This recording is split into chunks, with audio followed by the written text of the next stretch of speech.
Hi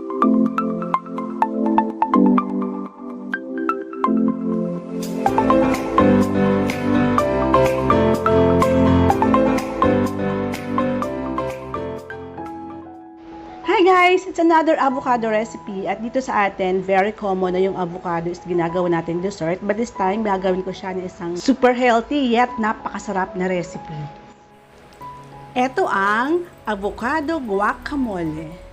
At ito ang mga kakailangan natin. Of course, we need a 1 large avocado. We also need parsley or cilantro if you have. And a fresh lime. We need the juice of the lime. And 1 medium-sized white onion. And of course, we need some spices and a salt para maglasa yung ating recipe. And of course, ground pepper and 2 medium-sized tomato. So first, we have to dice our white onion, and then later on, papakita ko that I have to soak this onion into a warm water. So this is it. The purpose of this is para mag-calm down yung taste ng ating white onion. At the same time, magiging crunchy pa rin naman siya. Then, set aside muna natin siya while we're preparing some of our ingredients.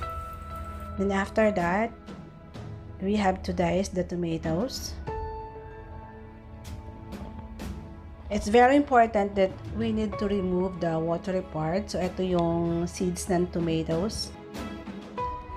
Since we don't need our guacamole na parang matubig siya, I really love tomatoes and this is really a must for this recipe. And next, our parsley. Originally, they are using cilantro, pero ako, I prefer parsley since mas light yung taste niya compared with cilantro. And of course, the avocado is very important na pumili tayo ng tamang avocado for this recipe. So, I'm very lucky that I have this very beautiful avocado.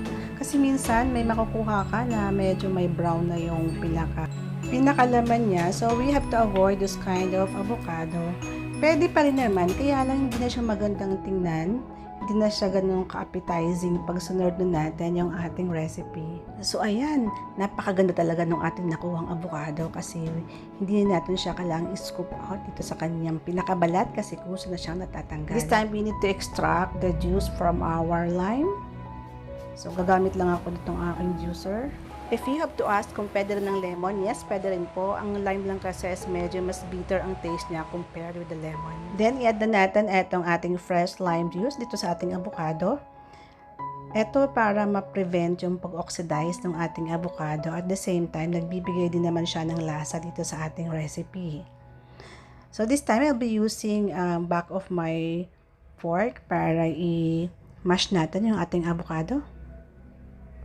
So, ayan na. Huwag natin i-mash o hindi natin siya gagawin, puree this time. So, this is it. Ilagay natin yung ating mga ingredients. This is the white onion. So, I just discarded the water. Yung pinagbabara natin kanina. Then, let's add the tomatoes and the parsley and add some pepper to taste. So, it depende po sa inyo. And of course, salt and the cumin para magkaroon ng flavor, smoky flavor yung ating avocado guacamole. And this is it. Huwag natin yung over-mix kasi mas masarap, mas crunchy pa rin yung ating avocado.